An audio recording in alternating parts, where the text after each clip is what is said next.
Hello guys, तो कैसे हो आप? आज स्टार्ट करने वाले हैं सोलो लेवलिंग का सीजन नंबर 2 एपिसोड नंबर 1। चलो स्टार्ट करते हैं। यहाँ हम देखते हैं लड़ाई के बाद जिन्हों आराम से सो रहा होता है और तभी उसकी बहन जिना उसे याद दिलाती है कि उसे उसके स्कूल उसकी टीचर से मिलना था, इसलिए वो वहाँ पर तैयार होकर चला जाता है। जिना उसे देखकर बहुत ज्यादा हैरान हो जाती है क्योंकि जिन्हों बहुत ज्यादा चेंज हो चुका होता है और हम देखते हैं स्कूल की सारी लड़कियां जिन्हों को देखकर उस पर फिदा हो जाती हैं। तब यहाँ जिना की टीचर जिन्हों को जिना का प्रोग्राम रिपोर्ट देती हैं और जिना की तारीफ करते हुए जिन्हों को एक रिक्वेस्ट करती हैं और उसे जिना की एक फ्रेंड हान को समझाने के लिए कहती हैं। तब जिन्हों उस लड़की से मिलने चला जाता है और हम देखते हैं ये लड़की वही होती है जो कि जिन्हों और योंग की फेक टीम की पार्ट थी। तब हान कहती है, मुझे नहीं पता कि इस टीचर ने तुमको क्या कहा है और पर मैं स्कूल नहीं जा रही हूँ और ना ही एंटिंग को क्विट कर रही हूँ। तब जिन्हों कहता है, तुम एक ई रैंक अंडर हो ना, तुम इससे ज्यादा पैसे नहीं कमा सकती। मुझे पता है कि तुम हमारी स्ट्राइक टीम के जरिए थोड़े पैसे कमा चुकी हो, पर वो बस एक ही बारी के लिए था। अन कहती है, अगर तुम मुझे यहाँ पर लेक्चर देने आए हो तो तुम घर वापस जा सकते हो, और वैसे भी तुम भी तो एक ई रैंक के अंडर हो ना। जुनवू कहता है, मैं यहाँ पे तुम्हें रोकने नहीं आया हूँ बल्कि कुछ दिखाने आया हूँ, तो चलो मेरे साथ। टोंगसो जुनवू और योंग को ढूंढते हुए इस कंट्री में आ जाता है और हम देखते हैं हंटर एसोसिएशन का मेंबर उस पर नजर रख रहा होता है ताकि वह कुछ गड़बड़ न करते। तब यहाँ हंटर एसोसिएशन का चेयरमैन गो कहता है, अब उन मॉन्स्टर के पंख भी आ चुके। ऐसे लंदन चाइन कहता है, यहाँ पर असली इशू तो ये है कि उनकी बॉडी हमें समुंदर से मिली है, तो तुम ये कहना चाहते हो कि अब वो मॉन्स्टर उड़ भी सकते हैं? तक हंटर चाइन कहते हैं, आपने सही कहा, पर वो इस टाइम थोड़ी ही डिस्टेंस तक उड़ सकते हैं, पर उन्हें यहाँ पर पहुंचने में ज्यादा टाइम नहीं लगेगा, तो फिलहाल मुझे जल्द से जल्द इस चीज पर छानबीन करनी चाहिए। तो यहाँ जिन्वू हान को लेकर एक गेट के पास पहुंच जाता है और हम देखते हैं वो एक सी रैंक गेट होता है और वो व्हाइट टाइगर गिल्ड की प्रॉपर्टी होती है जहाँ पर वो लोग फोर्स की ट्रेनिंग के लिए लाए होते हैं। और जिन्वू ने भी मैनेजर आन के साथ मिलकर हान की ट्रेनिंग की बात की होती है, जिस वजह से वो भी व्हाइट टाइगर गिल्ड के साथ उस गेट के अंदर जाने वाला होता है। तब किम कहता है, आखिरकार हम कब तक यहाँ पर खड़े होकर बातचीत करते रहेंगे, तुम्हें पता है ना हम फिल्टर पर नहीं है। तब हान कहता है, ये ए रैंक हंटर किम चुल है जिसने यंगर हंटर की ट्रेनिंग का जिम्मा उठा रखा है, जिस वजह से इस टाइम इस टीम का लीडर है। किम चुल कहता है, मुझे यकीन नहीं हो रहा कि अब मुझे ई रैंकर्स को बेबी सीट करना पड़ेगा। इस बार हमारी टीम में एक ए रैंकर है, 5 बी रैंकर है और 2 सी रैंकर है और आप दोनों ई रैंकर हैं, जिस वजह से ये अब 10 मेंबर्स की टीम पूरी हो चुकी है। तब जिन्हों सोचता है, मैं उम्मीद करता हूँ कि जब हान को पता चलेगा कि डेंजन के अंदर जाने कितना खतरनाक हो सकता है तो अपना पीछे हट जाएगी। तब वो सभी लोग उस गेट के अंदर जाने लगते हैं, पर तभी जिन्हों कुछ एहसास होता है और हम देखते हैं अचानक से वो सी रैंक का गेट रेड गेट में कन्वर्ट हो जाता है। तब जिन्हों हान को लेकर उस गेट से बाहर जाने लगता है और हम देखते हैं वो गेट से बाहर नहीं निकल पा रहा होता और हान को और मदद लाने के लिए कहता है। तब यहाँ व्हाइट टाई गिल्ड का ओनर बैग भी इस न्यूज को सुनकर बहुत ज्यादा हैरान हो जाता है और यहाँ जिन्हों और उसकी टीम एक अलग ही डेंजर में पहुंच जाती है जहाँ पर चारों तरफ बर्फ ही बर्फ होती है और किसी को कुछ भी समझ नहीं आ रहा होता। तब किम कहता है, सभी लोग ध्यान दो, ये एक रेड गेट है। तब हान कहती है, आखिरकार ये रेड गेट क्या होता है? तब जिन्हों कहता है, रेड गेट एक बहुत ज्यादा खतरनाक गेट होता है जो कि आपको एक ऐसे डेंजर में ले जाता है जिसका बाहर की दुनिया से कोई लेना देना नहीं होता। आप यहाँ से जब तक बाहर नहीं निकलते जब तक आप डेंजन के बॉस को ना हरा दें या फिर डेंजन टूट जाए, और ऊपर से बाहर से कोई भी आपकी मदद करने नहीं आ सकता। यहाँ के मॉन्स्टर सच में बहुत ज्यादा खतरनाक होते हैं। तभी हम देखते हैं एक तीर उड़ता हुआ हान के पास आ पहुंचता है, पर जिन्हों उसे अपने एक हाथ से रोक लेता है और हम देखते हैं उनका एक साथी उस चीड़ से मर जाता है। तब वो देखते हैं कि ये काम आइस एल्फ का होता है जो कि यहाँ पर कमजोर लोगों को खत्म करने आया होता है, पर वो जिन्हों जैसे ताकतवर पर्सन को देखकर वहां से चला जाता है।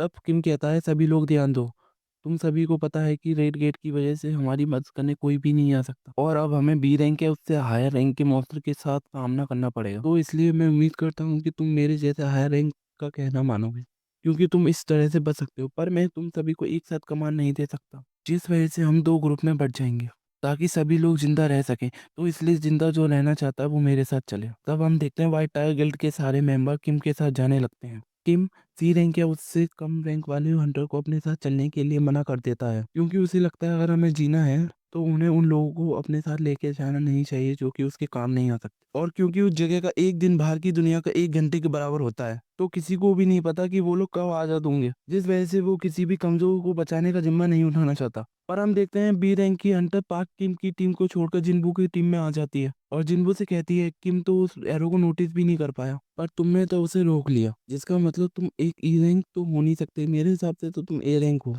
या फिर इसका रैंक उससे भी ज्यादा है। तब किम अपनी टीम को लेकर खुले मैदान में चला जाता है और जिन्बू अपनी टीम को लेकर जंगल में चला जाता है और थोड़ी दूर जाकर किंग को एहसास होता है कि ये एरिया तो आइसबेयर का है, जिससे कि उसे लगता है कि जिन्वू का ग्रुप तो बड़ी आसानी से मर जाएगा। पर तभी उसे इस बात की हैरानी होने लगती है कि जब जिन्वू के ग्रुप में एक बी रैंकर और सी रैंकर था, तो उसे ऐसा क्यों लगता है कि एक ई रैंकर उस ग्रुप का लीडर होगा। तभी उसकी टीम के ऊपर आइसबेयर हमला कर देते हैं और किम अपने लीडर का फर्ज निभाते हुए एक आइसबेयर को बीच में से फाड़ देता है, जिससे कि बाकी आइसबेयर को गुस्सा आ जाता है और वो लोग उन पर हमला कर देते हैं। तब यहाँ पे पार्क कहती है, रुको ज़रा, अब हम आगे नहीं जा सकते। ये आइसबेयर की जगह है, तो इसलिए हमें उनसे बचकर यहाँ से निकल जाना चाहिए। तब जिन्बू कहता, इस वजह से तो हम जंगल के अंदर जा रहे हैं, क्योंकि यहाँ पर हमें सिर्फ आइसबेयर का ध्यान रखना पड़ेगा। तब पार्क सोचे ये बिल्कुल सही कह रहा है, क्योंकि अगर यहाँ पर बहुत सारे आइसबेयर होंगे तो कोई भी स्ट्रॉन्ग मैजिक बीस यहाँ पर नहीं आ पाएगा। तब जिन्बू ठंड से बचने के लिए उन सभी को कोट दे देता है, जिसे देखकर सभी लोग हैरान हो जाते हैं, क्योंकि एक हायर रैंकर भी 2 या 3 चीज़ों को ही स्टोर करके रख सकता है। तब आन कहते हैं, आखिरकार तुम हो कौन? तब जिन्बू कहता है, मैं तुम्हें यहाँ पर लाया तो तुम्हारी जिम्मेदारी सिर्फ मेरी है, और उसके बदले में मैं ये चाहूंगा कि तुम मुझसे कोई भी क्वेश्चन ना पूछो। और हाँ, मैं तुम दोनों से भी रिक्वेस्ट करता हूँ कि तुम दोनों भी मुझसे कुछ ना पूछो। तभी उनके सामने एक आइसबेयर आ जाता है और जिन्बू उससे लड़ने के लिए अपने टाइटल को चेंज कर देता है। तब यहाँ बाहर व्हाइट टाइगर गिल्ड का लीडर बिग भी उस गेट को देखने आ जाता है और उसे इस बात की उम्मीद होती है कि ए रैंक घंटा किमचुल कुछ भी रैंकर्स को बचाकर जरूर बाहर ले आएगा। तब महान उसे जिन्बू के बारे में बताता है और उसे ये भी बताता है कि मुझे लगता है कि उसकी रीअवेकिंग हुई है, पर उसे इस बात पर कंफर्मेशन अभी तक नहीं मिला है। तब जिन्बू को ढूंढते हुए डोंगसो वहां आ जाता है। तब पैक कहता है, तुम आखिरकार तुम मेरे एरिया में कर क्या रहे हो? तुम तो अमेरिका में थे ना? डोंगसो कहता है, अच्छा तो ये तुम्हारा एरिया है, चलो फिर मैं तुमसे एक क्वेश्चन पूछता हूँ। आखिरकार तुमने दो मेंबर जो कि तुम्हारी गिल्ड के भी नहीं थे, उन्हें इस गेट के अंदर जाने की इजाजत कैसे दे दी? मैं वो जिन्बू को ढूंढते हुए यहाँ पर आया हूँ, मुझे नहीं लगता कि वो इस रेड गेट से बाहर आ पाएगा। तब वो सोचता है कि जिन्वू तुम सच में बहुत ज्यादा लकी हो, क्योंकि अब इस रेड गेट के कारण डोंगसू तुम्हारे साथ नहीं लड़ सकता। पर क्वेश्चन तो ये है कि क्या तुम इस रेड गेट से बाहर भी आ पाओगे? तो यहाँ सभी लोग ये देखकर हैरान हो जाते हैं कि जिन्वू ने अकेले ही उस आइसबेयर को हरा दिया है। और हम देखते हैं ऐसे ही जिन्वू और भी आइसबेयर को हरा देता है, तब उसकी सारी टीम पार्टी करने लगती है और वो अकेले ही आइसबेयर की पूरी फोर्स से लड़ने चला जाता है। तब जिन्वू उन आइसबेयर से लड़ने के लिए अपने शैडो सोल्डर बुला लेता है और वो सभी लोग आइसबेयर से लड़ना स्टार्ट कर देते हैं। पर कुछ सोल्जर्स पर आइसबेयर भारी पड़ रहे होते हैं। तब जिन्हों सोचा, ये शैडो मेजिस तो सच में बहुत कमाल के हैं, इनकी पावर तो मेरी एक्सपेक्टेशन से भी ज्यादा है, पर मेरी मैजिकल पावर बहुत ज्यादा जल्दी खत्म हो रही है। को लगता है इनका बॉस आ चुका है। अब हम देखते हैं उन आइसबेयर्स का बॉस एक ही झाड़ में जिन्वू के सारे शैडो सोल्जर्स को खत्म कर देता है। जिन्वू की मैजिकल पावर भी खत्म हो जाती है, जिस वजह से अभी वो इन शैडो सोल्जर्स को नहीं बुला सकता। अब जिन्वू अपने सबसे ताकतवर सोल्जर इग्रिस को भेजता है और हम देखते हैं इग्रिस इतनी तेजी से हमला करता है कि वो आइसबेयर कुछ करने से पहले ही बहुत ज्यादा जख्मी हो जाता है और इग्रिस उसके पैर काट देता है, जिस वजह से वो नीचे गिर जाता है। आइसबेयर अपनी पावर को इकट्ठे करने लगता है, पर हम देखते हैं इसका भी कोई भी फायदा नहीं होता, क्योंकि इग्रिस एक झटके में उसका सर काट देता है। जिनको सोचता है अगर उस टाइम इग्रिस ने अपनी तलवार ना छोड़ी होती, मैं पक्का मर चुका होता है, और ये इस टाइम उससे भी ज्यादा ताकतवर है। यहाँ हम देखते हैं कि उनकी सारी टीम मर चुकी होती है और उसे समझ नहीं आ रहा होता कि आखिरकार ऐसा कैसे हो गया। तभी उसके सामने एक आइसबेयर आकर उसके एक साथी को मार देता है। इस वजह से वो वहां से डर के मारे चीखते हुए भाग जाता है।